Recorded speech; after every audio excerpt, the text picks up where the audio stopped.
ولقد آتينا داود وسليمان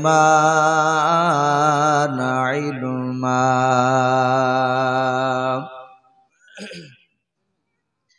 وقال الحمد لله الذي فضلنا على كثير من عباده المؤمنين. وقال الله تبارك وتعالى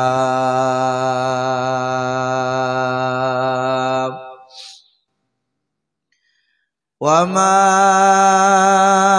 أرسلناك إلا رحمة للعالمين.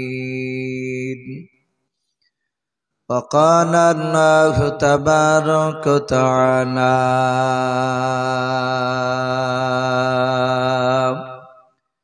وعن أبي هريرة قال النبي صلى الله تعالى عليه وسلم اجتنبوا السبع الموبقات. قالوا يا رسول الله وما هن؟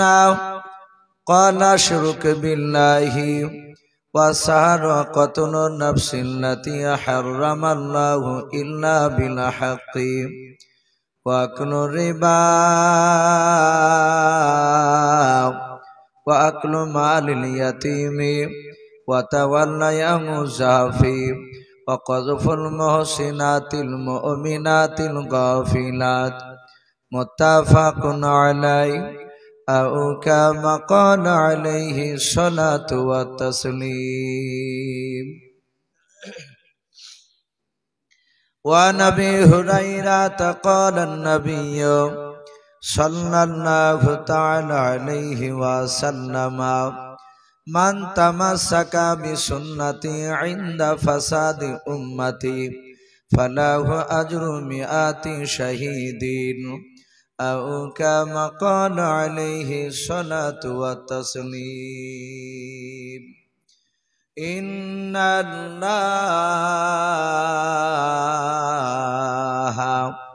وملائكته يصلون على النبي يا أيها الذين آمنوا صلوا عليه وسلموا تسليما. محبت সবাই দুরূদ ইব্রাহিম পড়ুন। আল্লাহুম্মা সাল্লি আলা মুহাম্মাদিন ওয়া আলা আলি মুহাম্মাদ কামা সাল্লাইতা আলা ইব্রাহিম ওয়া আলা আলি ইব্রাহিম ইন্নাকা হামিদুম মাজিদ। اللهم بارك على محمد وعلى آل محمد كما باركت على إبراهيم وعلى آل إبراهيم إنك حميد مجيد. صلى الله تعالى عليه وسلم. सैयदे आलम नबीजी सैयदे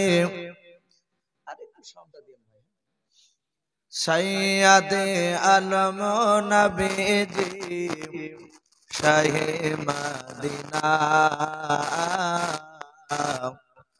और मदीना जाइते नबी যে হলেন রওয়ানা।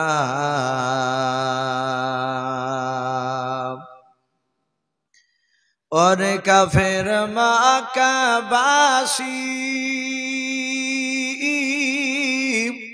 নবীজিকে মারব বলে ওই ঘিরে বসলে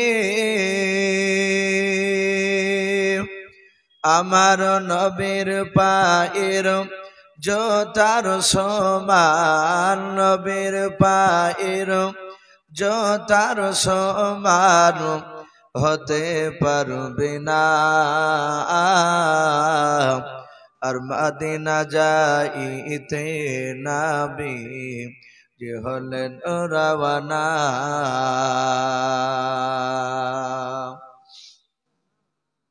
নবী বলেন আবু বকর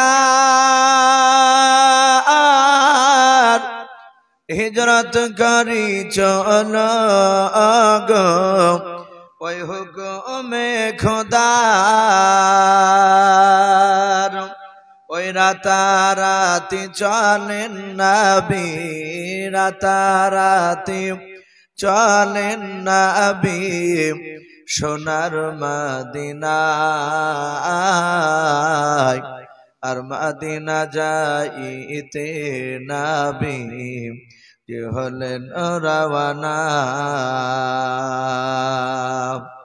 নবী বলেন হযরত আলী আমার বিছানায় শুয়ে যাও গো ওই তোমারে বলি। হযরত আলী শুয়ে গেলেন, হযরত আলী শুয়ে গেলেন নবীর বিছানায়। আর মদিনা যাইতে নবী যে হলেন রাওয়ানা।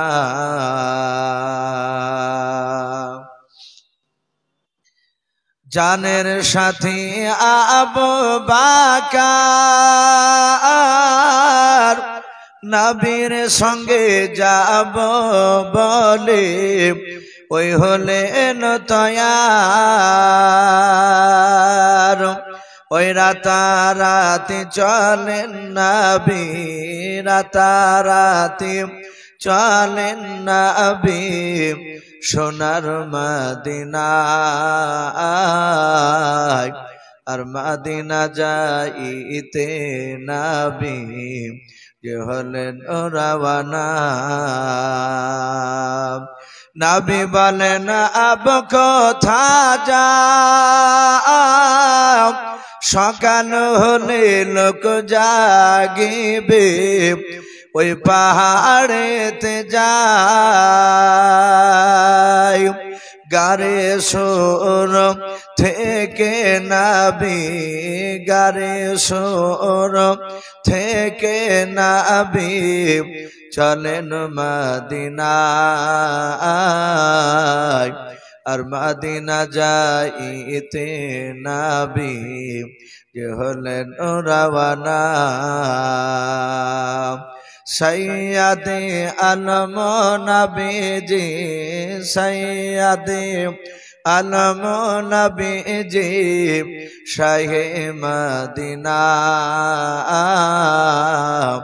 আর মদিনা যাইতে নবী যে হলেন রাওয়ানা। ভাই সবাই আমরা প্রাণ ভরে মহব্বত হচ্ছে আজে আরেকবার দরুদ ইব্রাহিমটা পড়ে নি। আল্লাহুম্মা সাল্লি আলা মুহাম্মাদি ওয়া আলা আলি মুহাম্মাদ কামা সাল্লাইতা আলা ইব্রাহিম ওয়া আলা আলি ইব্রাহিম ইন্নাকা হামিদুম মাজিদ। আল্লাহুম্মা বারিক আলা মুহাম্মাদি ওয়া আলা আলি মুহাম্মাদ কামা বারাকতা আলা ইব্রাহিম وعلى آل إبراهيم إنك حميد مجيد صلى الله تعالى عليه وسلم। শ্রদ্ধেয় জনাব আজকের জালসা নির্বাচিত মনোনীত যোগ্যতম সভাপতি মহাশয় ও সম্মানিত আমন্ত্রিত উলামায়ে কেরাম ও আমার সম্মুখের সমবয়স্ক সমজস্ব যুবক ভাইয়েরা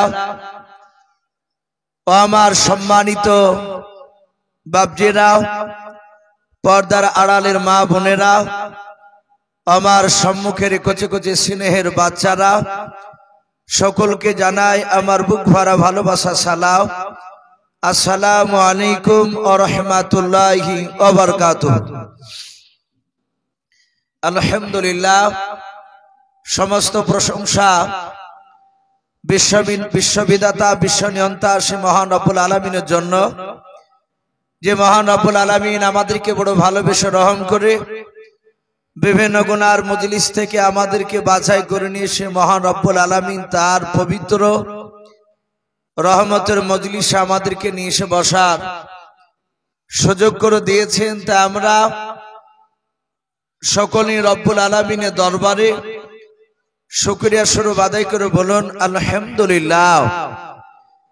তারপরে পরে আপনার আমার নবী, যিনি ধর্মের গৌরব বিশ্ববরণ্য নেতা, নবী কুল শিরোমণি পয়গম্বর আযম, যিনি সাইয়্যিদুল মুরসালিন ও খাতামুন নবিয়্যিন, যিনি হাবিবে কিবরিয়া আশরাফুল আম্বিয়া, যিনি হায়াতুন নবী, জিন্দা নবী জনাবে মুহাম্মদ রাসূলুল্লাহ সাল্লাল্লাহু তাআলা আলাইহি ওয়াসাল্লামের উপরে অগণিত দুরূদ ও সালাম বর্ষিত হোক, অর্পিত হোক। সকল বলেন আল্লাহুম্মা আমিন।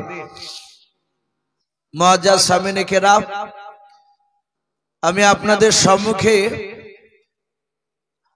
কোরআনুল কারিমে আমরা সকলে জানি 114টা সূরা আছে। তার মধ্যে থেকে বাবা 19 পারায় সূরাতুন নামাল বলে বাপ যে একটা সূরা এসেছে, সেই সূরা থেকে আমি মাত্র 2টা আয়াতের টুকরা আপনাদের সামনে বাপ যে আলোচনা করেছি, আমি তেলাওয়াত করেছি। তারপরে পর বিশ্ব নবীজির পবিত্র জবান থেকে মাত্র আমি 2টো হাদিসের টুকরা পাঠ করেছি। ইনশাআল্লাহ যথাসময়ের মধ্যে আমার বক্তব্য করব। ভাই যারা বসে গিয়েছে, আমি অনুরোধ করব আপনারা একটু সামনের দিকে তাকিয়ে একটু যদি জমে বসতে, তাহলে আমাদের সর্বপ্রথম বাপজি একটা নবীর সুন্নাত জিন্দা হতো। যাক মাশাআল্লাহ, দেখেন আপনারা একটু নড়াচড়ে করে আসুন। ভাই পেছনকার বাপজি ভাইদেরকে বলছি একটু জমে বসে যান। আমি আপনাদের সামনে যে 2টা হাদিস পাঠ করেছিলাম, তার মধ্যে একটা হাদিস নবী বলেন, মান তামাসসাকা বি সুন্নতি ইনদা ফাসাদি উম্মতি। নবীজি বললেন এমন একটা সময় আসবে যে সময় আমার উম্মতিরা তারা একটা সুন্নাতকে যদি জিন্দা করে, একটা সুন্নাত, তো বিশ্বনবী বললেন তার আমল নামায় 100টা শহীদের সব লিখে দেওয়া হয়। বলুন আলহামদুলিল্লাহ। ভাই আমরা প্রথমে একটা নবীর সুন্নাতকে জিন্দা করে নিই, আলহামদুলিল্লাহ। আজকে জালসার যিনি সভাপতি মহাশয়, আপনাদের এলাকার বাপ যে এখন বর্তমান রত্ন বললেই চলে, খুব বিজ্ঞ বাপ যে একজন হক্কানি হাফেজ, সত্যি উনি এলাকার মধ্যে বাপজি নাম করা হাফেজ। আমরা বহুল আমার মুখে বাপজি তার কোরআন ইয়াদের দিকে লক্ষ্য করে বাপজি আমরা অনেক নাম শুনেছি। ওনার তো বাপজি ভাইয়ের কথা বলছিলেন, আপনারা শুনলেন। ওনার ভাই বাপজি একজন বিখ্যাত একজন মুফাসসিরে কোরআন, খুব বড় আপনার অভিজ্ঞ ব্যক্তি, আলেম। ওনার কাছে পড়েছি। ওনার যে ভাই হাফেজ সাহেব, আমি ওনার কাছে পড়িনি, কিন্তু আমি অনেক উলামার মুখে নাম শুনেছি যে উনি একজন ভালো দক্ষতাপূর্ণ বাপজি একজন হাফেজ। আমি দেখেছি আপনাদের এই তীরমোহনী এলাকায় উনি তো দারুত তাবলিগ মাদ্রাসার প্রধান শিক্ষক। দেখেছি প্রায় জালসাতে বাপজি মিনিমাম 50টা জালসা হলে 45টা জালসাতে ওনাকে সভাপতি করতে দেখা যায়। আর উনি জালসার মাহফিলে এসে বাপজি বসে থাকলে একটু ভালো লাগে, না প্রায় জালসাতে দেখা হয়। তো যাই হোক বাপজি আপনাদের সামনে উনি অনেক কথা বাপজি আলোচনা করছিলেন। আমি আজকে আপনাদের সামনে বাপজি আলোচনা করব আপনাদের এই মসজিদের যিনি যোগ্যতম ইমাম, আমার ওই পাশে বসে আছে, উনি আমার পরে আপনাদের সামনে ওনার মূল্যবান আলোচনা উনি রাখবেন। উনি আমাকে বলে দিয়েছেন, ইসুফ ভাই আপনাকে একটু বিষয় বলছি, সেই বিষয় সেই নবীর কথা বলবেন। বলে অসুবিধা না, আপনি যেই নবীর বলতে বলবেন সেই নবীর বলবেন ইনশাআল্লাহ। যদি বলেন সাহাবার ওলিয়া আউলিয়াদের নবী রাসূলদের যেটা বলবেন সেটা ইনশাআল্লাহ বলবো। তাহলে আসুন আপনাকে স্টেজে যাওয়ার সময়তে বলবো। উনি বললেন, আমাকে গতকালকে বলেছে হযরতে সুলাইমান আলাইহিস সালাম বলে বাপ যে কোরআনে একটা নবী নাম আছে, বিখ্যাত নবী। মহান রব্বুল আলামিন এই সুলাইমান আলাইহিস সালামকে এত বড় রাজত্ব দান করেছিলেন। ইসলামের ইতিহাসে বাপজি পাওয়া যায় গোটা পৃথিবীতে বাপজি চারটে বাদশাহ গোটা পৃথিবীকে বাপজি তারা শাসন করেছিল। চারটে বাদশাহ, তার মধ্যে থেকে বাপজি ছিল দুটো বাদশাহ ছিল বেঈমান। তারা গোটা পৃথিবীতে বাপজি তারা দাদাগিরি চালিয়েছিল। আমরা জানি বর্তমান গোটা পৃথিবীর বাপজি সবাই দাদাগিরি আপনার বলে যে আমেরিকা দাদাগিরি করে, বলে না মানুষেরা, যে গোটা পৃথিবীর মধ্যে ক্ষমতাশালী দেশ চারিদিক দিয়ে বুদ্ধি বলেন তার টেকনিক্যাল যে বাপজি বুদ্ধি বিজ্ঞানী সব বাপজি বলছে আমেরিকা, কিন্তু এখনো বাপজি আমেরিকা গোটা পৃথিবীর দাদা হতে পারেনি। যদি গোটা পৃথিবীর দাদা হতে পারত তাহলে ফিলিস্তিনকে বাপজি শেষ করে দিত। সে ফিলিস্তিনকে শেষ করব বলে গিয়ে সে আবার ঘুরে পালিয়েছে। কিন্তু আমরা ইতিহাসে পড়েছি গোটা পৃথিবীর বাপজি আপনার যারা দাদাগিরি চালিয়েছিল দুটো বেঈমান বাদশাহ, তাদের নাম বাপজি কিতাবে এসেছে। একটার নাম বলা হয়েছে বাপজি আপনার বখতে নাসার। ভাই আরেকটু হালকা ইকো দেন, আরেকটু সাউন্ডটা একটু বাড়ান, গুগুকের বাজছে না। তাহলে প্রথম যে বাপজি বেঈমান তার নাম বলা হয়েছে বখতে নাসার। দুই নাম্বার বলা হয়েছে বাপজি আর একটা বেঈমান বাদশাহ, তার নাম হচ্ছে নমরুদ। ইব্রাহিম আলাইহিস সালামের জামানায় যে কুখ্যাত বেঈমান বাদশাহ ছিল, এরা দুজন ইতিহাসে বাপজি পাওয়া যাচ্ছে গোটা পৃথিবীতে তারা দাদাগিরি চালিয়েছিল। আর দুজন বাদশাহ যে গোটা পৃথিবীর বাদশাহ ছিলেন তারা শাসন করেছিলেন, শোষণ নয়, তারা শাসন করেছিলেন। আর এরা দুজনা বেঈমান, তারা গোটা পৃথিবীকে তারা শোষণ করে খেয়েছিল।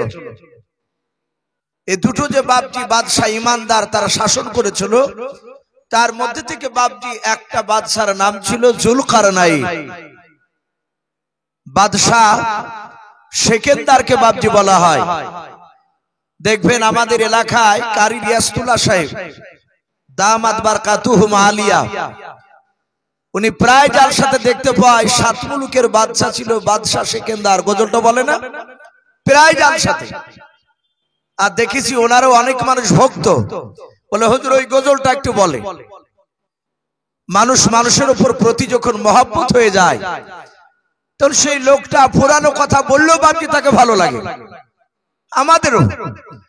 আমাদের উস্তাদদেরকে দেখেছি, উস্তাদরা বাপজি সামনে পড়ে গেলে তারা একই কথা সেই ছাত্র জীবনে যা আমাদেরকে বলেছেন ওটাই যদি আবার ঘুরে বলে তো জান ঠান্ডা হয়ে যায়। মানে মহাব্বতের উপর বাপজি আপনার নির্ভর করে। তো এই বাদশাহ সেকেন্দারকে বাপজি বেশিরভাগ ওলামারা বলেছেন জুলকারনাইন বলা হয়। কোরআন শরীফে জুলকারনাইন শব্দ এসেছে। ওনাকে কেন বলা হতো? ওনার মাথাতে বাপজি দুটো সিংহের মতো উঁচু জায়গা ছিল। অনেকে বলতো আপ, কিন্তু দুটো সিংহের মতো উঁচু, কেউ বলেছেন চুলের খোপা ছিল। কিন্তু তিনি বড় বুজুর্গ আল্লাহওয়ালা। ওনার জীবনীতে এসেছে উনি গোটা পৃথিবী ঘুরেছিলেন। বলুন আলহামদুলিল্লাহ। একদম পূর্ব থেকে পশ্চিম, পশ্চিম থেকে পূর্ব, উত্তর থেকে দক্ষিণ, গোটা পৃথিবী তিনি ঘুরেছিলেন। এই ইমানদার বাদশাহ জুলকারনাইন শুধু ঘুরাই নয়, কিতাবে লিখেছে এরা এই জুলকারনাইন এই ঘুরতে ঘুরতে ঘুরতে ঘুরতে এমন একটা দেশে চলে গিয়েছিল যেখানে বাপজি কোরআন শরীফে নাম পাওয়া যায় ইয়াজুজ আর মাজুজ। বলে না যে ইয়াজুজ মাজুজ একটা সম্প্রদায়, তার একটা গুহার ভিতরে তাদের বাড়ি ছিল।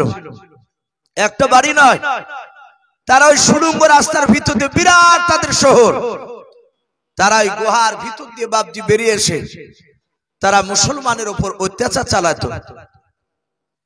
এই জুলকারনাইন যখন ওই দেশে চলে গেলে, যেখানে জুলকারনাইন যে ভিতর দিয়ে বেরিয়ে আসতো,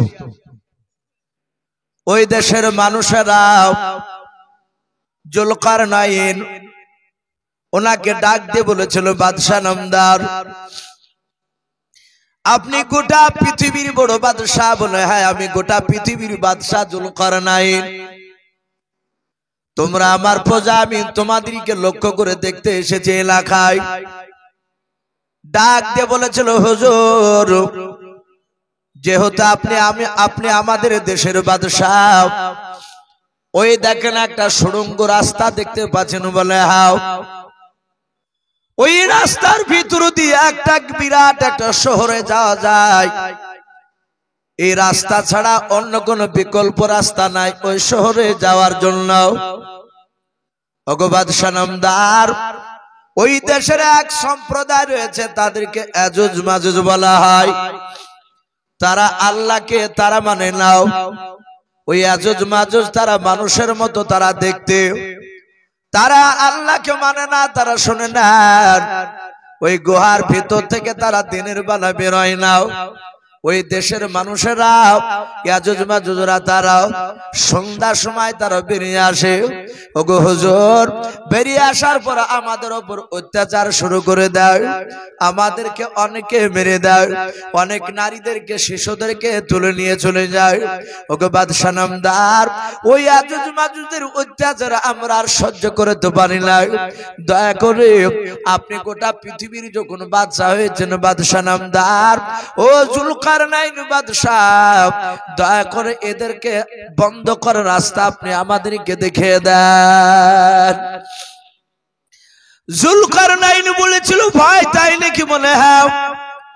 এই শুনুন, আমি তোমাদেরকে ওদের অত্যাচার থেকে আমি বাঁচাতে পারি। জুলকারনাইন তিনি 2 রাকাত বাবজি আপনার নামাজ পড়লেন। নামাজ পড়ার পর উনি বললেন, ভাই আমার সাথে একটু যদি তোমরা সহযোগিতা করো তাহলে আমি রাস্তাটা বন্ধ করে দেওয়ার ব্যবস্থা করে দেব। বলে, হুজুর অসুবিধা নাই। বলে, বন্ধ করে দিন, এরা কি আর বেরিয়ে আসবে না? জুলকারনাইন বাবা এমন ভাবে সুড়ঙ্গ রাস্তাটা বাবা বন্ধ করে দিলেন। সীসা গলে গলে বাবজি সেই জায়গাটা বন্ধ করে দিলেন। বললেন, ভাই আর তোমাদের মরণের ভয় নাই, এরা তোমাদেরকে মারতে পারবে না, অত্যাচার করতে পারবে না। আল্লাহ যেদিন তোমাদের মওত লিখবে সেদিনই মওত হবে। কিন্তু বন্ধু শুনে নাও, এরা কিয়ামতের বেশ কিছুদিন আগে শুনে নাও, এরা অনেক বছর চেষ্টা করে তারা এই প্রাচীরকে ভেঙে বেরোতে পারবে না। বলে, তাই? বলে, হ্যাঁ।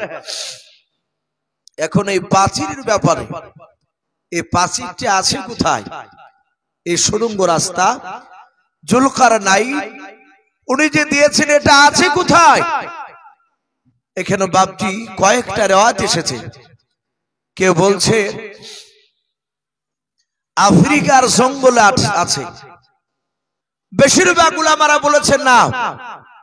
আমরা জানি চীনে একটা বিরাট প্রাচীর আছে, চারিদিক ওর দেশকে ঘেরা আছে। বলে ওই প্রাচীরের তলে ওই সুড়ঙ্গ রাস্তাটা আছে। কিন্তু কিতাবে লিখেছে ইয়াজুজ মাজুজরা তারা মরেনি, তারা ভিতরে আছে। আল্লাহ রাব্বুল আলামিন তাদেরকে রুজি তো দিয়েছেন। বিসমিল্লাহির রহমানির রহিম, এই যে আমরা পড়ি সবাই, এই যে রহমানির রহিম, রহমান শব্দ আগে নিয়েছে, রহিমটা আগে নেয়নি। এই রহমান মানে দয়ালু। আল্লাহ রাব্বুল আলামিন বলছেন, আমি ঈমানদার করু যদি বেঈমানদের করু যদি, ইয়াজুজ মাজুজ বেঈমান হলো তাদেরকে আমি রুজি দিই, তারা ভিতরে কিভাবে বেঁচে থাকেন তা আল্লাহই ভালো জানে। মানুষ তো কেউ ওখানে দেখতে যেতে পারে না। ওই প্রাচীরটার ব্যাপারে এতটুকু রাসূলুল্লাহ বলেছে, ওরা সকাল থেকে নিয়ে সন্ধ্যা পর্যন্ত তারা ওই প্রাচীরটাকে কেটে বেরোনোর চেষ্টা করে। তাদের ভিতরে তো পাথর কাটা যন্ত্র আছে, তারা কাটে, কাটতে কাটতে কাটতে কাটতে কাটতে কাটতে একেবারে বাবজি সূর্যের আলা গুহার ওই পার থেকে বাবজি তাদের নজরে আসে। অন্ধকার জায়গা, আলা বুঝতে পারে, একেবারে পাতলা, আর কিছুটা কাটলেই তারা বেরিয়ে আসবে। যখন কাটতে কাটতে সন্ধ্যা লেগে যায়, তখন ওরা বলে, ভাই আজ আর কাটবো না, কাল এসে আবার কাটবো। এই যে কাল এসে কাটবো বলে রেখে দিয়ে চলে যায়।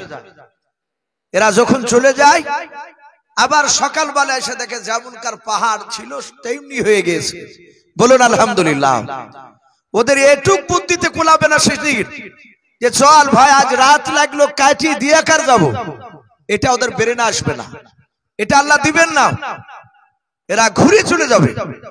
এইভাবে তারা কিয়ামতের আগ পর্যন্ত তারা বাপজি পাথর কাটবে আর চলে যাবে, আবার আসবে আবার যেমনকার পাথর। এটা রাসূলুল্লাহ বলেছে। যেদিন আর যাবে না কিয়ামতের আগে তারা বেরিয়ে আসবে, তারা প্রচুর সংখ্যা হবে। তাফসীরে এসেছে আল্লাহ এত বড় কুদরতবান, এত বড় মেহেরবান, আল্লাহ রাব্বুল আলামিন জান্নাতে যে এত নিয়ামত দিয়েছে আমরা হয়তো অনেকে বাপজি বিশ্বাস করি না। আমরা ওলামার মুখে শুনতে পাই যে একটা মানুষকে কিয়ামতের ময়দানে তাকে একটা জান্নাত দেওয়া হবে।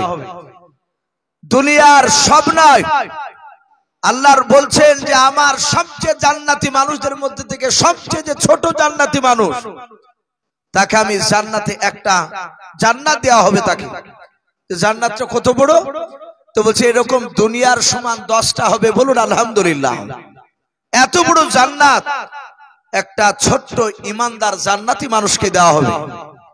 তাহলে বড় ইমানদার ব্যক্তি তাদেরকে তো আরো বড় দেওয়া হবে। ভাইরা আমার, বাবাজি বোনেরা, বিশ্বনবী বলেছেন দুনিয়ার বুকে কেউ যদি সুবহানাল্লাহ একবার বলে তার জন্য জান্নাতে একটা গাছ লাগানো হয়। বলুন আলহামদুলিল্লাহ।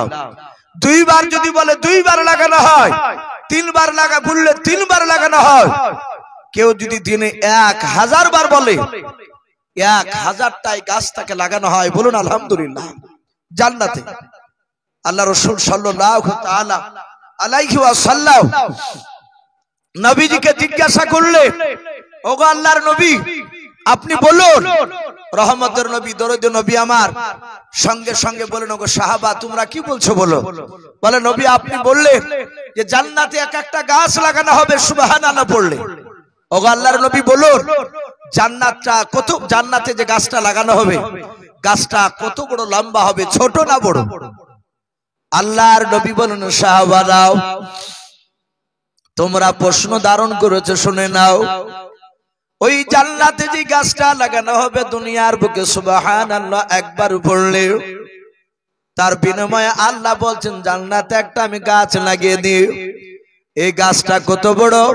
আল্লাহর নবী জনাবে মুহাম্মদ রাসূলুল্লাহ সাল্লাল্লাহু তাআলা আলাইহি ওয়াসাল্লাম তিনি বলেন জান্নাতে ওই গাছটা এত বড় লাগানো হবে, এত বড় লাগানো হবে রে বাবা, ওই গাছটা এত বড় হবে।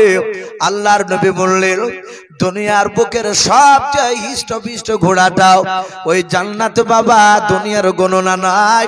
জান্নাতে 700 বাপজি বছর সময় লাগবে ওই গাছটার এই ছায়া থেকে বাপজি তার উপর ছায়াতে পৌঁছাতে। বলুন আলহামদুলিল্লাহ।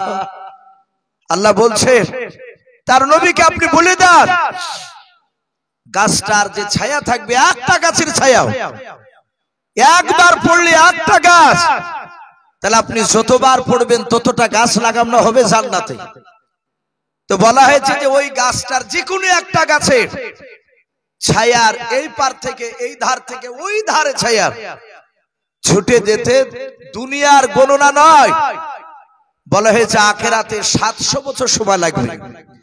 আর দুনিয়ার বাপ যে আপনার বলা হয়েছে দিন, বিশ্বনবী বলেছেন এই দুনিয়ার 50,000 বছরের দিনকে একটা লম্বা করে যতটা হয় ততটা দিন কিয়ামতের ময়দানে একটা দিন হবে। বলুন আলহামদুলিল্লাহ। তাহলে কিয়ামতের একটা দিন আর দুনিয়ার বলা হয়েছে 50,000 বছর সময়, তাহলে 700 বছর সময় লাগবে। তখনকার বাপজি দিনকে গণনা করে। সম্মানিত ভাইরা আমার, বাবাজি বোনেরা, আল্লাহ রাব্বুল আলামিনের কুদরত আমরা অনেকে হয়তো সন্দেহ করে ফেলি, এই সব গাঁজাখুরি কথা বলছে, হতে পারে না। এখানে অনেক জেনারেল শিক্ষিত ভাইরা আছে, তারা পড়েছেন, তাদেরকে জিজ্ঞাসা করবে এই যে বাপজি তারা দেখতে পায় আকাশ, আমরা আলেমদের কথা গুরুত্ব না দিলেও বিজ্ঞানীদের কথা মানুষ এখন বিশ্বাস বেশি করছে। বিজ্ঞানীরা বলছে যে এক একটা তারা এই পৃথিবীর চেয়ে বাপজি 10 গুণ বড়, বলুন আলহামদুলিল্লাহ। এক একটা তারা, অথচ দেখেন কোটি কোটি তারা বাপজি সে আসমানে রেখেছে, মনে হচ্ছে কাচের টিপ্পির সমান পাশাপাশি রাখা আছে। অথচ একটা তারা খসে পড়ে গেলে এই পৃথিবীতে তার জায়গা হবে না। আবার রাসূল বলেছে যে আল্লাহ রাব্বুল আলামিন এমনই কুদরত রেখেছে, বিজ্ঞানে বলছে ওই তারার মধ্যে থেকে এমন একটা তারা আছে, ওই তারাটার হিমাগ্রিড না কি বলে একটা নাম করছে, ওই তারাটা বলছে এই রকম যত তারা আছে, এই রকম তারা কয়েক হাজারকে গপ করেও গিলে একাই খেয়ে নিতে পারবে। তাহলে আল্লাহর এত বড় নিয়ামত বাপজি। আমি কেন কথাটা তুলে ধরলাম, বিশ্বনবী বলেছে দুনিয়া সৃষ্টি করার আগে, এই পৃথিবী সৃষ্টি করার আগে সর্বপ্রথম বাপজি বলা হয়েছে এই দুনিয়াতে বাপজি জান্নাত জাহান্নাম তৈরি করার আগে, জমিন তৈরি করার আগে সর্বপ্রথম বাপজি গোটা পৃথিবীটা বাপজি ছিল পানি। আর এই পানির উপরে আরশে আজিম আল্লাহর ভাস্তক, বলুন আলহামদুলিল্লাহ। এটা এসেছে তারপরে বাপজি জান্নাত নয়, তারপর দুনিয়া সৃষ্টি করলে, দুনিয়া আসমান সৃষ্টি করার পর বলা হয়েছে পৃথিবীর যতটা পানি আছে মাটির তলে, এই গোটা পৃথিবীতে বাপজি মাটি যে ভাসমান অবস্থায়, যতটা পানি জমিনের নিচে মাটির তলে বাপজি যতটা গোটা পৃথিবীতে যত পানি আছে, আর এতটা পানি আল্লাহ রাসূল বলছেন আল্লাহ রাব্বুল আলামিনের আরশের আজিমের তলে আল্লাহর কুদরতি বাপজি রাখা আছে, বলুন আলহামদুলিল্লাহ। এই যত পানি পৃথিবীতে বাপজি মাটির তলে আছে, অতটা পানি আল্লাহর আরশে আজিমের তলে বাপজি রাখা আছে, আমরা কেউ দেখতে পাই না। বিশ্বনবী বলেছে ওই পানিটা আল্লাহর কুদরতে ফিট করে রেখেছে, আল্লাহর দ্বারাই সব সম্ভব। ওই পানিটা বলা হয়েছে আপনার গোটা পৃথিবীতে ইয়াজুজ মাজুজ যখন ছড়ে যাবে, ইয়াজুজ আর মাজুজ এরা যখন অত্যাচার করবে, সেই সময় বাপজি আল্লাহ রাব্বুল আলামিন আসমান থেকে পানি বর্ষণ করবে। আপনারা আশা করি শুনেছেন অনেক আমার মুখে যে আসমান থেকে কিয়ামতের আগে পানি বর্ষণ হবে। ওই পানিটা হচ্ছে পৃথিবীতে যতটা পানি আছে, ওই পানিটা আরশে আজিমের তলে বাপজি রাখা হয়েছে। ওই পানিটা ইমানদার মানুষের বাপজি মাথাতে পড়বে, আর সাথে সাথে তারা ইন্তেকাল করবে। যারা ইমানদার, বেঈমানরা বাপজি তারা বাতাসে মারা যাবে। ভাই আমি বলছিলাম যে ইয়াজুজ মাজুজ এই জুলকারনাইন তাদের বাপজি রাস্তাটা বন্ধ করে রেখেছে। এ হচ্ছে একটা ইমানদার বাদশা। দ্বিতীয় আর একটা ইমানদার বাদশা, তার নাম কিতাবে লিখেছে হযরতে সুলাইমান আলাইহিস সালাম। ইতিহাসে এসেছে প্রতিটা বাদশা বাপজি কষ্ট পায়, অল্প বিস্তর কষ্ট পায়, কিন্তু এই নবী সুলাইমান ইনি জীবনে কষ্ট কি জিনিস সে বুঝে নাই, বলুন আলহামদুলিল্লাহ। যেহেতু সুলাইমান জন্ম নেওয়ার পরই দেখলে ওনার আব্বার নাম ছিল দাউদ নবী আলাইহিস সালাম। উনিও পৃথিবীর বিরাট বাদশা, কিন্তু দাউদ গোটা পৃথিবীর একাই বাদশা ছিলেন না, কিন্তু বাদশা ছিলেন। সুলাইমান ছোট থেকে বাপজি অভাব সে পায়নি। কিতাবে লিখেছে সুলাইমান আলাইহিস সালামের ব্যাপারে আল্লাহ রাব্বুল আলামিন কোরআনে বলছে ওয়ালাকাদ আতাইনা দাউদা ওয়া সুলাইমান ইলমা। আমি দাউদ আলাইহিস সালাম আর সুলাইমান আলাইহিস সালামকে আমি অনেক ইলম হিকমত জ্ঞান আমি দান করেছি। প্রতিটা নবীদেরকে বাপজি জ্ঞান দান করেছে, নবীদেরকে যা শক্তি জ্ঞান দান করেছে এই জ্ঞান কোন সাধারণ মানুষকে দেয় নাই, বলুন আলহামদুলিল্লাহ। পৃথিবীর সব মানুষের জ্ঞান একদিকে, আর যে কোনো নবীর জ্ঞান বাপজি উপর পাল্লা দিলে নবীদের জ্ঞান ভারী হয়, বলুন আলহামদুলিল্লাহ। মানুষের সমান তুলনা করা যাবে না। বলা হয়েছে নবী সুলাইমান আলাইহিস সালামের জ্ঞান ছোট থেকে অনেক ছিল। আমরা সকলেই জানি হযরতে দাউদ নবী আলাইহিস সালাম বাদশাহী থাকা অবস্থায় তখন নবী সুলাইমান আলাইহিস সালামের মাত্র বয়স ছিল 4 থেকে 4.5 বছর। কিতাবে লিখেছে নবী সুলাইমান আলাইহিস সালামের জামানায় মানুষ বয়স পেত 300-400 বছর পর্যন্ত, বলুন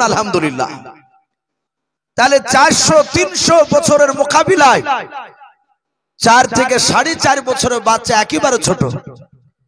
নবী সুলাইমান আলাইহিস সালাম উনি বাচ্চা থাকা অবস্থায় ওনার আব্বা বিচার করতেন, উনি দেখতে। সে বাপের বিচার করা বিচারকে নবী সুলাইমান দুটো বিচারকে ভুল প্রমাণ করে দিয়েছিলেন। দাউদ নবী অবাক হয়ে গিয়েছিলেন। কিতাবে লিখেছে নবী সুলাইমান আলাইহিস সালাম এইরকম রাস্তা ধারে বাপজি, আপনাদের এটা মনে হয় স্কুল নাই, ঈদগাহ তো মনে হয়, এ দেখে মনে হয় ঈদগাহ, এইরকম বাপজি ফাঁকা জায়গায় নবী সুলাইমান আলাইহিস সালাম উনি বাপজি আরো ছোট ছোট বাচ্চা ছেলেদের সাথে খেলা করছিলেন। 4 থেকে 4.5 বছরের বাচ্চা হযরত নবী সুলাইমান আলাইহিস সালাম উনি খেলা করতে করতে হঠাৎ করে দেখলেন দুটো মেয়েতে বাপজি তারা একটা বাচ্চাকে কোলে করে নিয়ে, একটা মেয়ের কোলে বাচ্চা আছে আর দ্বিতীয় মেয়েটার কোলে যে বাচ্চা না, সে মেয়েটা ওই বাচ্চাটার হাতখানা এভাবে ধরে ঝগড়া করছে আর চলে যাচ্ছে। সুলাইমান আলাইহিস সালাম উনি দেখলেন আমার আব্বা দরবারে গেল। উনি জানতেন যে এলাকার মানুষরা বিপদে পড়লি, সমস্যা দেখা দিলে তারা আব্বার কাছে যেত, আর আব্বার কাছে গেলে সমস্যা সমাধান করে দিয়ে বাপজি সেখান থেকে তাদেরকে বাড়ি পাঠাতে। ঝামেলা করে গেলে ঝামেলা মিটে যেত। নবী সুলাইমান বেশ কিছুক্ষণ পর আবার খেলতে খেলতে লক্ষ্য করে দেখলেন যে মেয়ে দুটো বাপজি ঝগড়া করতে করতে গেল। ওই মেয়ে দুটোকে দেখছে আবার যে মেয়েটার কোলে একাই বাচ্চা আছে, সে বাপজি চুমা খাচ্ছে বাচ্চাটাকে, হাসছে আর চলে যাচ্ছে আনন্দ করতে করতে। আর আরে একটা মেয়ে, ওই মেয়েটা ঝগড়া করতে করতে যাচ্ছিল, কিন্তু ওই মেয়েটা বাপজি আর কিছু বলে না, শুধু কাঁদছে চলে যাচ্ছে।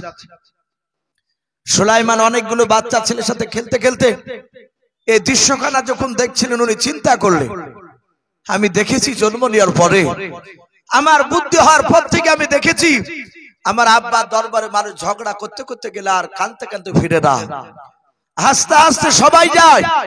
কিন্তু এই মেয়ে দুটো ঝগড়া করতে করতে গেল, আবার কি ব্যাপার, একজনা হাসছে আর একজনা কাঁদছে, ব্যাপারটা কি?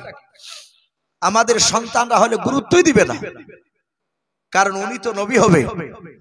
আল্লাহ বলছেন আমি নবীদের জ্ঞান অনেক দান করেছি।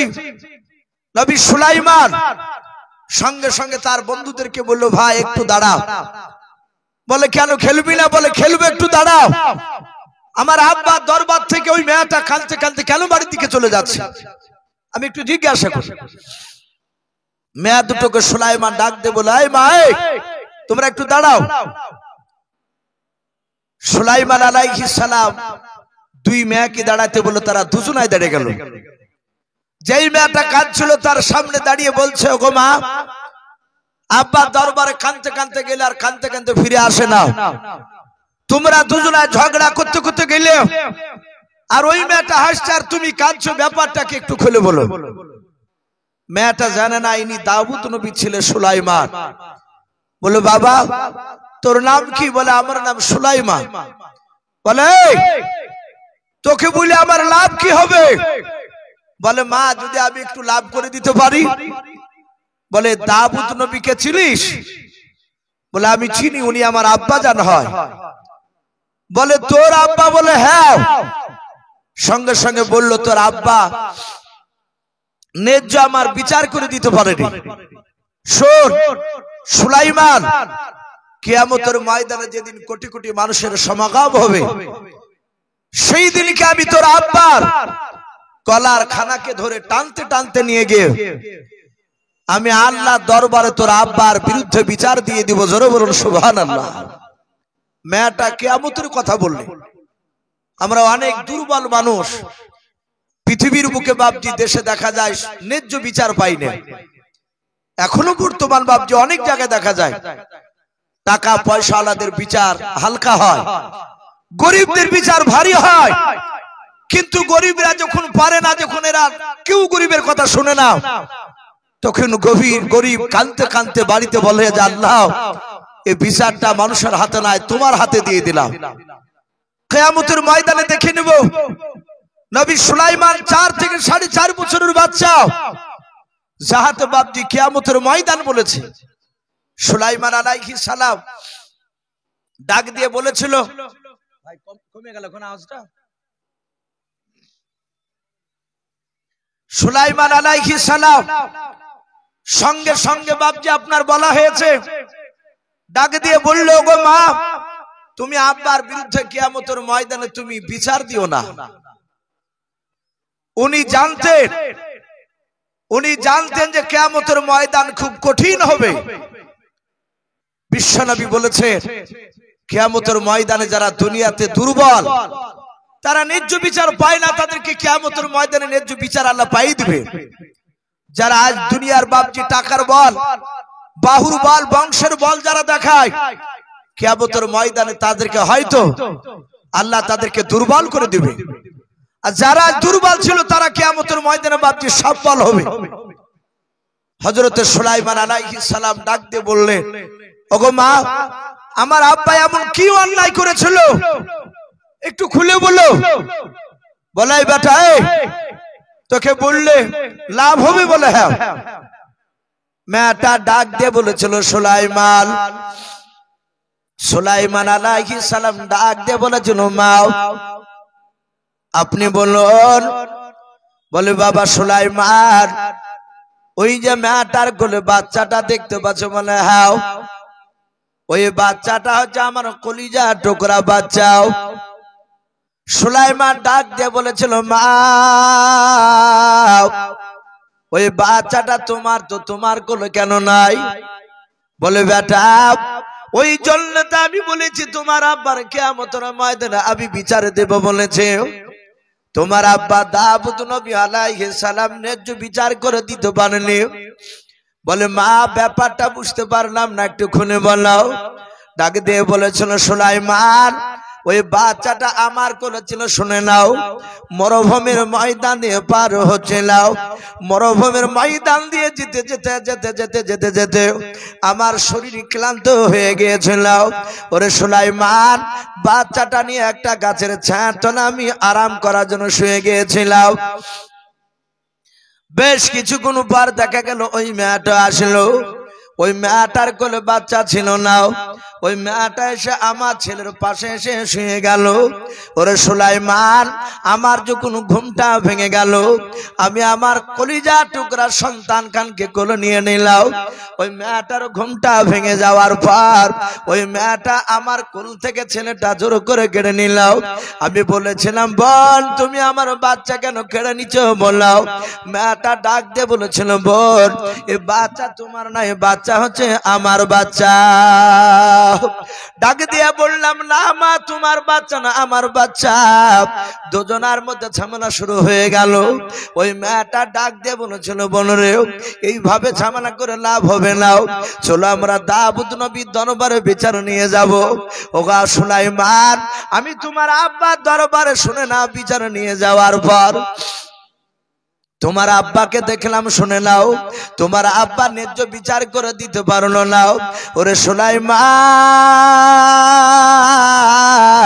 ওই মেয়েটা অভিনয় করে কান্না করেছিল, বেশি খুশি করে অভিনয় করে কান্না করার জন্য তোমার আব্বা রায় প্রকাশ করেছে ওই মেয়েটার বাচ্চাও। হযরত সুলাইমান ডাক দিয়ে বলেছিল, মা তুমি আব্বার বিরুদ্ধে বিচার দিও নাও, আবার তোমাদের দুজনকে নিয়ে যাব, বলো তোমরা যাবে কিনা। সুলাইমানের কথা শুনে বাবা যেই মেয়েটা হাসতে হাসতে যাচ্ছিল, ওই মেয়েটা ডাক দিয়ে বলেছিল, সুলাইমান তোমার আব্বার কাছে যদি 100 বার বিচার করতে নিয়ে যাও, তোমার আব্বা 100 বার যদি বিচার করে দেয় আমি মেনে নেব।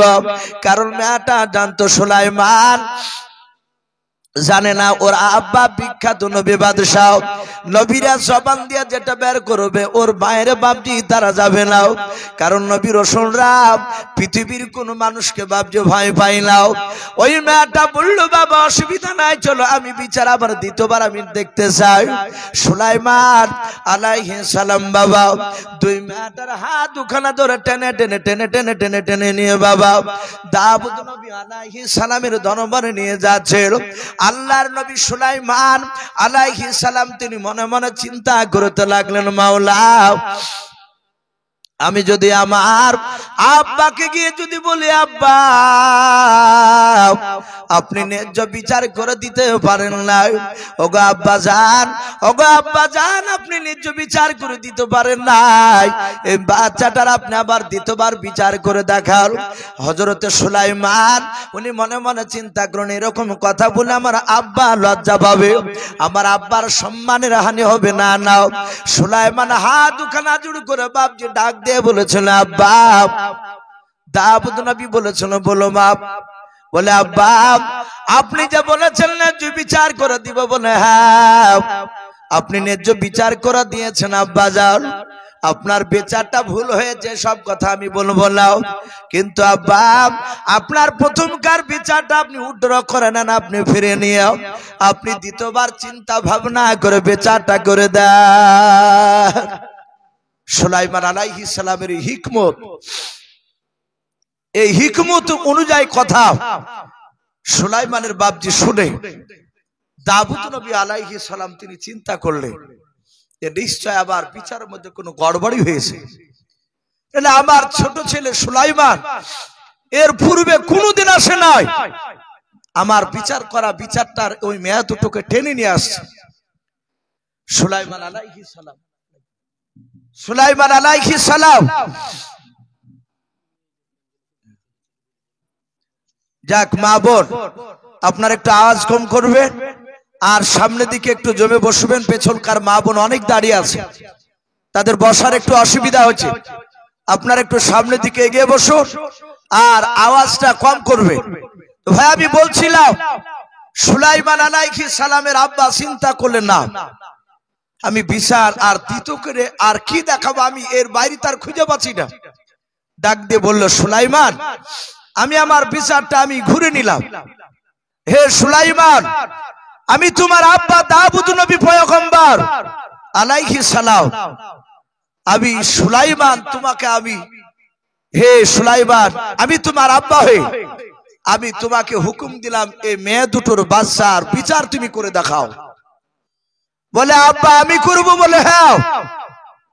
তার রাজ দরবারে বাপজি প্রায় কয়েক শত মানুষ বাপজি বসে আছে, সবাই অবাক, দাউদ নবীর বিচার সুলাইমান করবে, তার ছোট ছেলে 4 থেকে 4.5 বছর বাচ্চা। বলে আব্বা আমি বিচার করব, বলে হ্যাঁ। বলে আপনি তাহলে বসুন, আপনি হুকুম দিয়েছেন তাহলে আমি ন্যায্য বিচার করে একটু দেখাবো আপনাকে।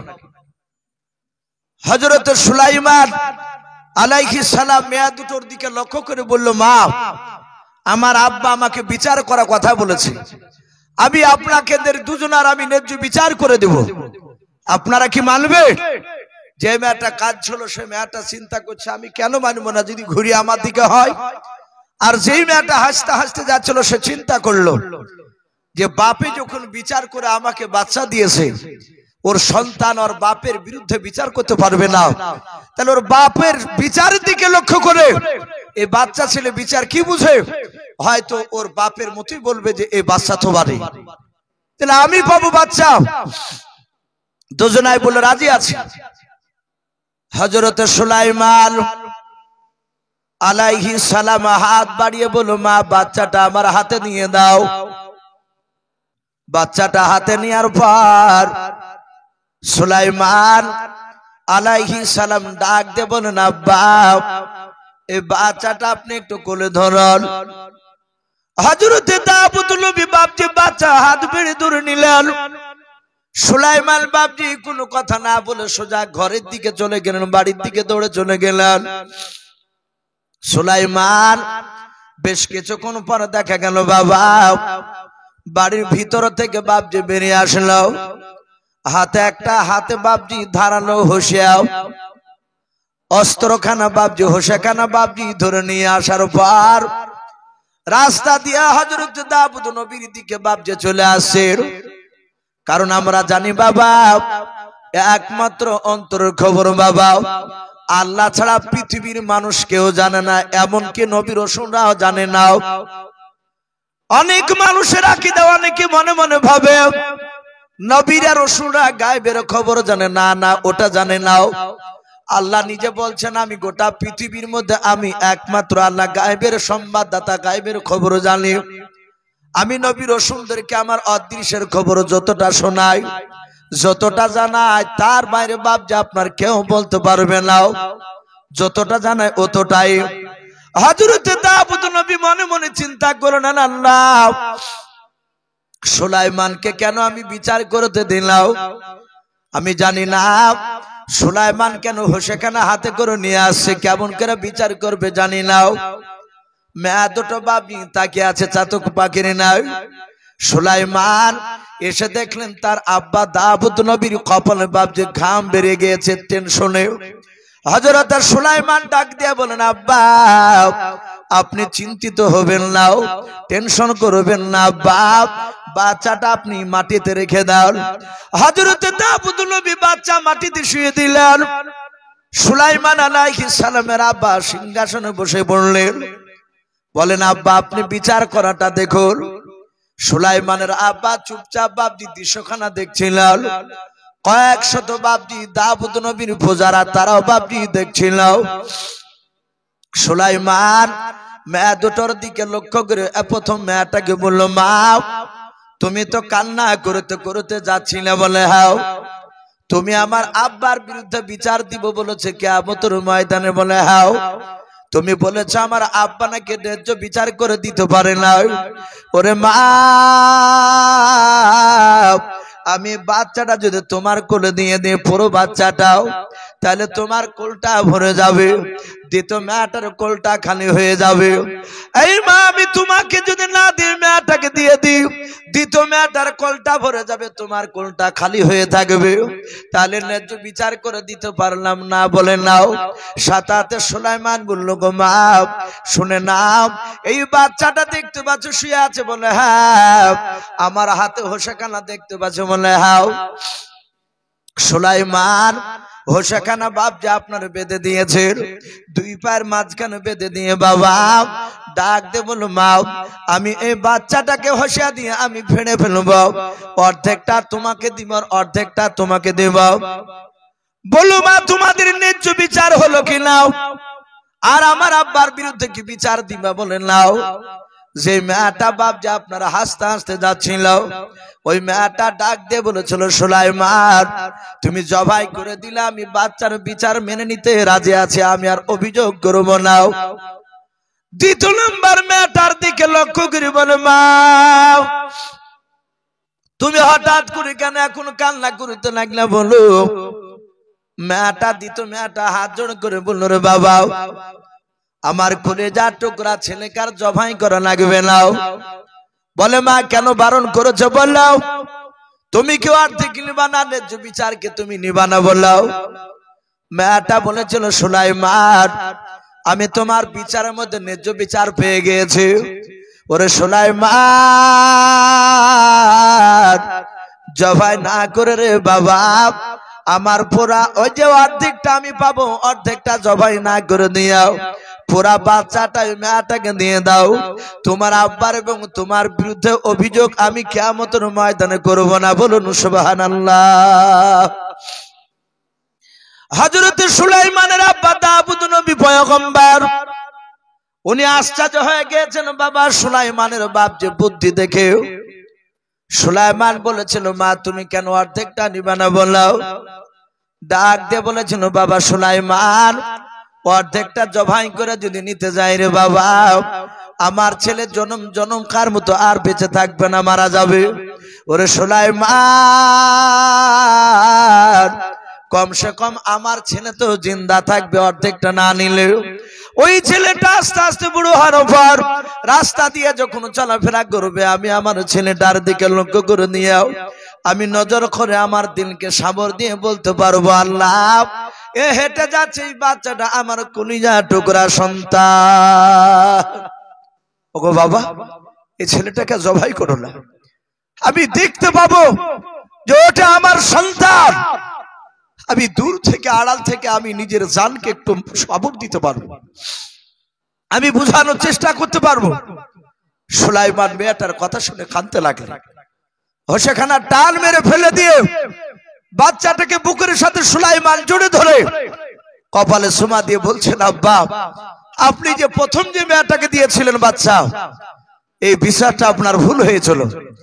এই দ্বিতীয় যে মেয়েটা বাচ্চাটাকে জবাই করে না বললো, এই বাচ্চাটা ওই মেয়েটারই কলিজার টুকরা বাচ্চা। বলুন আলহামদুলিল্লাহ। দাউদ নবী বলল, বাবা তুমি বুঝলে কি করে? বলে, প্রথম মেয়েটা বলেছে জবাই করা বাচ্চা আমি নিতে রাজি আছি, আমি নিতে রাজি আছি। ও জানে যে বাচ্চা আমার নয়, বাঁচলি কি আর মরলি কি। আর ও জানে যে কলিজার টুকরা বাচ্চা আবার সন্তান বাপজি যারা জন্ম দিয়েছে তারা জানে বাপ যে সন্তান কত বড় মধুর জিনিস। এখানে অনেক যুবক ছেলে আছো যারা নতুন বিয়ে করেছো, যারা বিয়ে করেনি তাদের তো বাচ্চার স্বাদ সে তো বুঝতে পারবি না। যারা নতুন বিয়ে করেছো বাপজি, তাদের বিবিদের যাদের বাচ্চা হয়নি তারা জানে না যে বাচ্চা কি মধুর জিনিস। কিন্তু যাদের বাচ্চা জন্ম দিয়েছে তারা জানে তার সন্তান রাত্রি 10টায় সময় যদি চিৎকার করে যে আব্বা আমি অমুক খেলনা জিনিসটা নিব, অমুক জিনিসটা নিব, যদি বলে বাবা তুমি কান্না করছো, এখন তো রাত্রি 10টা, রাত্রি ত্রিমোহনীর বাজারে দোকান বন্ধ নাই, খোলা নাই, বন্ধ হয়ে গেছে। অনেক সন্তানের বাপকে দেখা যায় ছেলে আর চোখের পানি বাপজি সহ্য করতে পারে না, ওই রাত্রির বেলায় উঠে দোকান থেকে বাপজি নাম্বারটা যদি তার কাছে না থাকে, দোকানের নাম্বারটা বাপজিটিকে মোবাইলে ফোন করে অনুরোধ করে যে ভাই আপনি 500 টাকার মাল আপনি 600 টাকা নিয়েন, 700 টাকা নিয়েন, একটু দয়া করে বাড়ি থেকে এসে রাতে দোকানটা খুলে অমুক মালটা দিয়ে যান। বলে কেন? বলে আমার সন্তান কান্না করছে, আমি সহ্য করতে পারি না। ও যুবক, যারা আজকে বাপকে দেখতে পারো না, যারা বাপকে দেখলি তোমাদের রাগ হয়, বাপ একটু কথা বললে রেগে যায়, দু চারটে কথা বলি বলে হ্যাঁ কানের গোড়া কি ভ্যান ভ্যান করো। কিন্তু এই সন্তান যখন ছোটবেলায় অনেক বাপজি বাপের সামনে অনেক কথা বলেছে, সেই সময় কিন্তু বাপরা বাপজি অধৈর্য হয় না, অধৈর্য হয় না। ডাক দিয়ে বাপজি আপনার বলেছিল কলিউবি বলে একটি বই, তাতে বাপজি একটা ঘটনা এসেছে।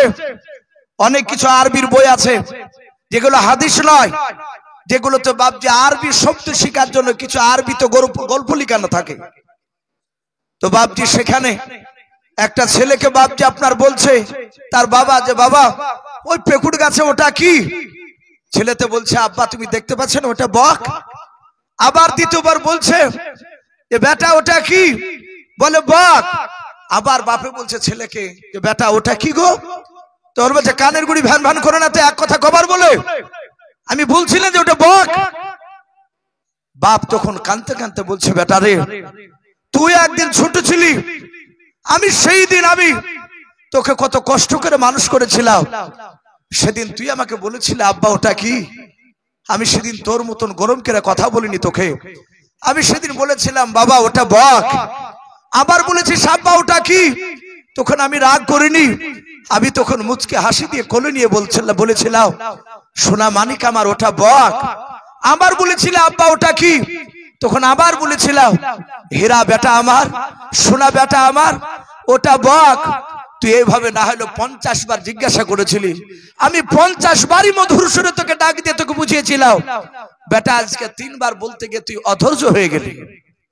অনেকে হচ্ছে, অনেক সন্তান ভুলে ফেলে যে তোমার বাড়িতে জন্ম নিয়ে ভুলই করেছে, অ্যাপাসি গাড়ি কিংবা হয়তো ওইসব বড় বড় বোংড়া মুখে গাড়িগুলো কিনে দিতে পারছে না, তখন বলছে যে তোমার ঘরে জন্ম নিয়ে ভুলই করেছে।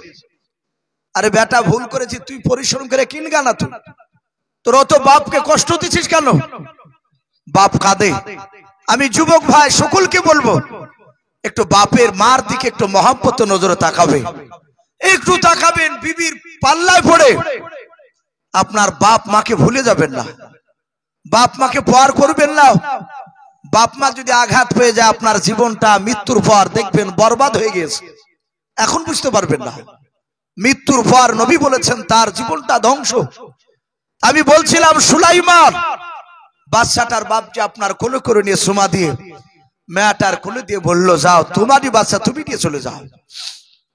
দাউদ নবী আলাইহিস সালাম আর বসে থাকতে পারলেন না, সিংহাসন থেকে নেমে 4 থেকে 4.5 বছরের সুলাইমানকে বুকের সাথে জড়ে ধরে সুলাইমানের কপালে চুমা দিয়ে বলে, বেটা এত সুন্দর বুদ্ধি তুমি পেয়েছো।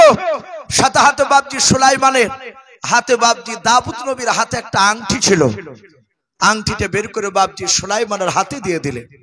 সেই সময় আংটি পরা হারাম ছিল না। বর্তমানে বাপজি সব আংটি পরা হারাম নয়, শুধু ইসলামে বাপজি 4 থেকে 4.5 আনা 4 আনা যে আংটি বলি আমরা, চাঁদি, আপনি চাঁদির আংটি ইচ্ছাকৃত আপনি পড়তে পারেন, কারণ আমার বিশ্বনবী চাঁদির আংটি বাপজি ব্যবহার করেছিলেন। সোনার আংটির ব্যাপারে এলাকার মুফতিদের সাথে আলোচনা করবে। পুরুষরা বাপজি এমনি সোনার চেয়ে দামি, বলুন আলহামদুলিল্লাহ। এই জন্য পুরুষদেরকে বাপজি গৈগ্রামে সোনার আংটি পরে বেড়াতে নিষেধ করেছে। সোনার আংটি পরলে বাপজি মনের ভিতর একটা অহংকার, তাকাব্বুর চলে আসে। এখানে যত বাপজি ভাই আছেন, আমি মনে হয় যারা বিয়ে করেছেন, 100টা বিবাহিত পুরুষের মধ্যে থেকে দেখা যাবে 95টা ছেলের বাড়িতে বাপজি সোনার আংটি আছে।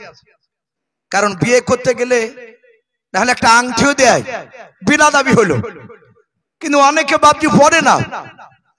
আমরা দেখেছি, আমিও পরে দেখেছি, সোনার আংটি পরে হাতে পড়লি, লোকের সামনে গেলি, শুধু বাপজি আঙুলটাকে এমনি করে তুলতে মন চায়, আর ঘুরি ফিরে ওই আঙুলের দিকে চোখ যায়, আংটির দিকে।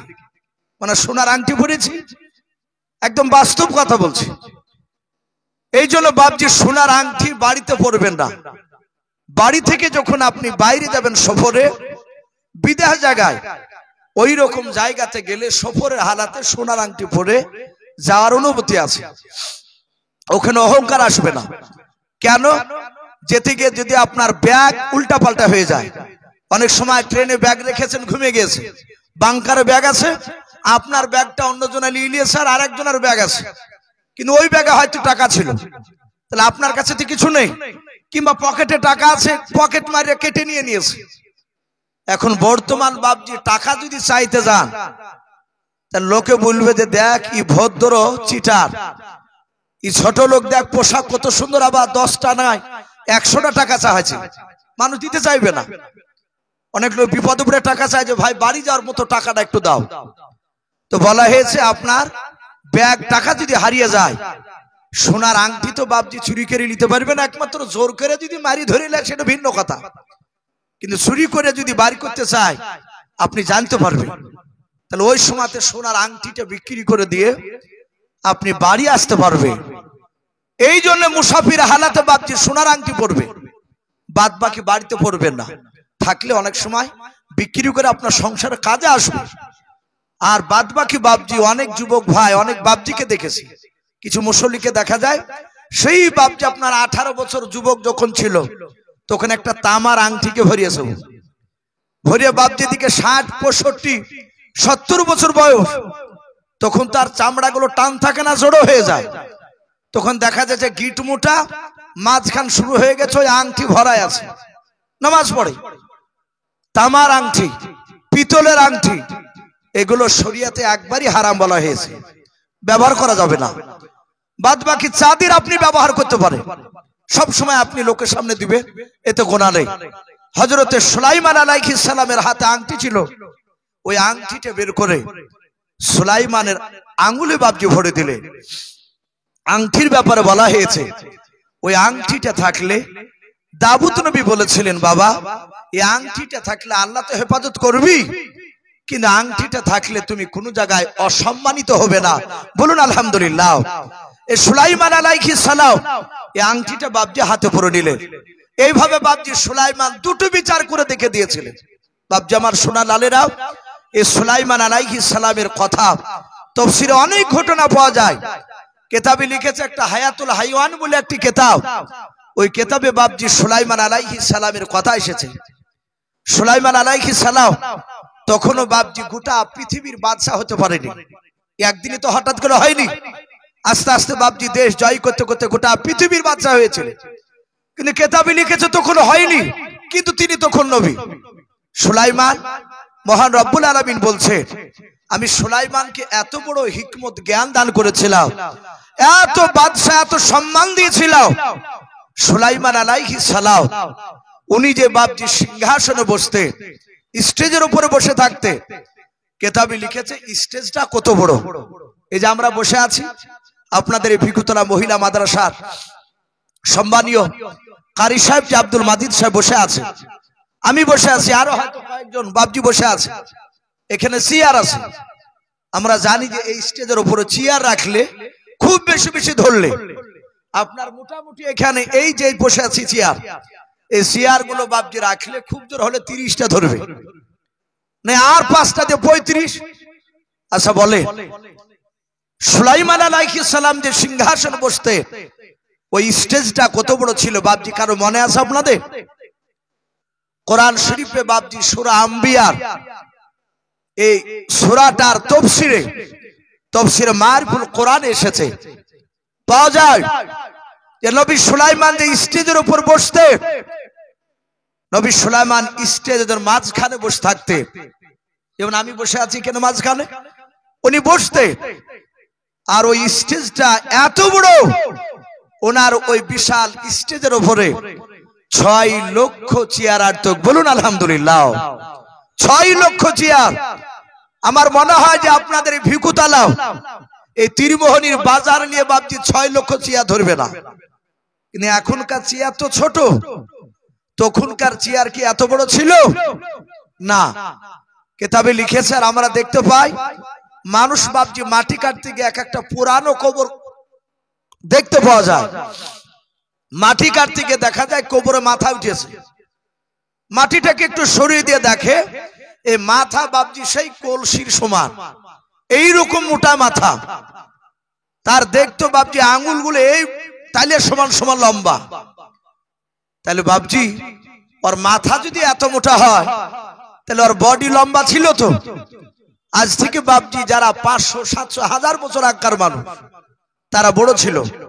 যেমন হযরত আদম নবী আলাইহিস সালাম, উনি যখন দুনিয়াতে এসেছিলেন, আল্লাহ পাঠিয়েছিলেন, কেতাবে লিখেছে আদম আলাইহিস সালাম উনি 60 হাত লম্বা ছিলেন, বলুন আলহামদুলিল্লাহ। কহাত বললাম 30 গজের কথা এসেছে, 60 হাত লম্বা। তখনকার মানুষ ওই রকমই বাবজি আপনার বড় হতো। আস্তে আস্তে মানুষ ছোট হতে হতে হতে বাবজি আমরা একেবারে ছোট হয়ে গেছে। আর হয়তো আগামীতে বাবজি 50 বছর পর যাইটা টুক আছে এসে বাবজি আরো 1 হাত মানুষ ছোট হয়ে যাবে। হযরত সুলাইমান 6 লক্ষ চেয়ার বাবজি থাকতো তার সিংহাসনে। আল্লাহ বলছেন আমি সুলাইমানের চেয়ার শুধু খালি বসে রাখার জন্য দেইনি, কেতাবে লিখেছে তার 6 লক্ষ সৈন্য সব সময় তার সিংহাসনে বসে থাকতো, বলুন আলহামদুলিল্লাহ। কেতাবে লিখেছে সুলাইমানের বাম সাইডে 3 লাখ চেয়ার ছিল। ওই 3 লাখ চেয়ারে জিনেদের মধ্যে থেকে জিন, কোরআন শরীফে এসেছে 2টো জাতি, জিন আর মানুষ। আল্লাহ বলছেন আমি সৃষ্টি করেছি, ওমা খলাকতুল জিন্না ওয়াল ইনসা ইল্লা লিয়াবুদুন। আল্লাহ বলছেন আমি জিন আর মানুষকে তৈরি করেছি শুধু আমার ইবাদতের জন্য, বলুন আলহামদুলিল্লাহ। ওমা খলাকতুল জিন্না ওয়াল ইনসা, এখানে আল্লাহ কোরআনই বলছে যে আমি জিন আর মানুষকে তৈরি করেছি। আল্লাহ রাব্বুল আলামিনের নবী সুলাইমান উনি বসে থাকতেন, বাম পাশে 3 লাখ চেয়ার থাকতো। আর ওই 3 লাখ চেয়ারে পৃথিবীর জিনেদের মধ্যে থেকে মাত্র 3 লাখ জিন ইমানদার, সব জিন নয়, জিনেদের মধ্যে থেকে যারা ইমানদার জিন, 3 লাখ জিন সৈন্য বাবজি সিংহাসনে বসে থাকতেন। আল্লাহর নবী বলছেন আমার ডান পাশে 3 লাখ চেয়ার থাকতো। ওই 3 লাখ চেয়ারে আপনার আমার মতো মানুষ, এই মানুষদের মধ্যে থেকে বাবজি 3 লাখ ইমানদার মানুষ তারা চেয়ারে 24 ঘন্টা থাকতো। তাহলে জিন 3 লাখ আর মানুষ 3 লাখ, টোটাল 6 লাখ। আল্লাহ বলছেন আমি সুলাইমানকে এত সম্মান দিয়েছিলাম, এত শক্তি দিয়েছিলাম, আমার বাতাস আমি সুলাইমানের তাবে করে দিয়েছিলাম, বলুন আলহামদুলিল্লাহ। আমরা তো 4 চাকায় 2 চাকায়, অনেকে হাওয়াই জাহাজে হেলিকপ্টারে বাবজি ঘুরছে, অনেকে আমরা ঘুরছি, কিন্তু নবী সুলাইমান উনি বাতাসের সাহায্যে গোটা পৃথিবী ভ্রমণ করতেন, বলুন আলহামদুলিল্লাহ। সুলাইমান বাতাসকে শুধু বলতেন বাতাস নিয়ে চল আমার সিংহাসনকে নিয়ে। আল্লাহ রব্বুল আলামিন বলছে গোটা 6 লক্ষ সৈন্য বিশিষ্ট সিংহাসন নিয়ে বাতাসে নবী সুলাইমানের সিংহাসনকে নিয়ে উড়িয়ে নিয়ে চলে যেত। কেতাবে লিখেছে সুলাইমান এত বড় বিশাল সিংহাসনে মাটি নয়, আসমানের উপরে আকাশ পথে কতটা উপর দিয়ে উড়ে যেতে, শুনে মনে হবে যে আমি গল্প করছি। এগুলো গল্প নয় ভাই, ওলামা বসে আছে। আপনারা অনেক জেনারেল শিক্ষিত ভাই আছে, কোরআন শরীফের বাবজি তরজমা তাফসীরের বইগুলো বাবজি কয়েকটা কিনে একটু পড়ে দেখবে। নবী সুলাইমান কতটা উপর দিয়ে উড়ে যেতে। হায়াতুল হাইওয়ান বলে একটি কিতাব, ওই কিতাবটার লেখক আল্লামা কামালউদ্দিন দামিরি রহমাতুল্লাহ আলাইহি, ওলামের একজন বিখ্যাত আলেম। তিনি বলেছেন যে এক নয় দুই নয় 1350 কিলোমিটার উপর দিয়ে উনি আকাশ পথে উড়ে যেতেন। বলুন আলহামদুলিল্লাহ। 1350 কিলোমিটার ইটার টুক রাস্তা নয় বাপ। হযরত নবী সুলাইমান অত দূর থেকে বাপজি জমিনে তাকালে পিঁপড়াকে দেখতে পেতেন, পিঁপড়ার কথা আওয়াজ উনার কানে পৌঁছাতো। বলুন আলহামদুলিল্লাহ। এত বড় নবী সুলাইমান, কিন্তু সেই সময় সুলাইমান গোটা পৃথিবীর বাদশা তো কোনো হয় নাই, কিন্তু এত বড় বিশাল সিংহাসনের উনি আপনার মালিক হয়ে গিয়েছে। সুলাইমান সকালবেলায় বাপজি আপনার ডাক দিয়ে বলল, এই জিনেরাও, যেহেতু জিনেরা বাপজি ওর তাবি ছিল। আল্লাহ রাব্বুল আলামিন বলছেন গোটা পৃথিবী অনেক মাখলুকাতকে আমি সুলাইমানের সব তাবি করে দিয়েছিলাম। বলুন আলহামদুলিল্লাহ। সুলাইমান যা বলতো তাই শুনতো। সকালবেলায় কয়েকটা জিনকে ডেকে বলল, হে জিনেরাও, যাও তোমরা আজকে পুরা খবর দিয়ে দাও, আগামীকাল সকাল 9টার আগে আমার রাজ দরবারে যেন সিংহাসনের সামনে যেন হাজির হয়ে যায় আমার দেশে যত জীবজন্তু পশু পাখিরা আছে, সব জিন মানুষ পাখি যা আছে সবাইকে বলে দাও আগামী কালকে যেন তারা 9টার আগে পৌঁছে যায়। আমি তাদেরকে সামনে রেখে আমি নবাত সম্পর্কে কিছু বক্তব্য রাখবো, আমি আলোচনা করব। জিনারা বাপজি প্রচার শুরু করলো। কথা বলুন, জিনকে আপনারা দেখতে পান ভাই? কথা বলে, জিনকে দেখতে পাই না, কিন্তু মেয়ে ছেলেতে জিন দেখতে পায় ভাই। দেখবেন বেশিরভাগ এক একটা ফ্যামিলিকে এক একটা মেয়েতে বাপজি নাজেহাল করে দিল, ভন্ডামু করে। অনেক সময় বাপজি মেয়েরা তারা বলে যে বাথরুমে যে বাপজি এসে হু হু করেছে, বলে কি হয়েছে, বলে জিনে ধরেছে। আমরা অনেক পরীক্ষা করে দেখেছি, 2 মাস 6 মাস জ্বালানোর পরে দেখা যাচ্ছে বিনা ওষুধে আর রোগ ভালো হয়ে গেছে। শুনতে পাওয়া যাচ্ছে যে মেয়েটা অমুক ছেলেকে ভালোবাসতো, সে বিয়ে করবো না বলেছে, দিয়ে ওই রকম ভন্ডামো করছিল। বেশিরভাগ মেয়েরাও বদমাইশি করে। নবী বলেছে আমি রাসূল ছাড়াও পৃথিবীর কোন মানুষ জিনকে বাপজি তারা দেখতে পাবে না। মানুষেরা জিনকে দুনিয়াতে দেখতে পাবে না, কিন্তু নবী রাসূলদের জন্য খাস ছিল। বলুন আলহামদুলিল্লাহ। নবীদের জন্য খাস, নবীরা যেটা করতে পারে সেটা আমরা করতে পারবো না। তাহলে সুলাইমান নবী উনি দেখতে পেতেন জিনকে, ওনার জন্য খাস ছিল। আল্লাহ রাসূল বললে ঘুমালে ওযু করার পরে সাহাবাদেরকে বললে তোমরা ওযু যদি করো, মসজিদে এসে যদি পিঠ লাগে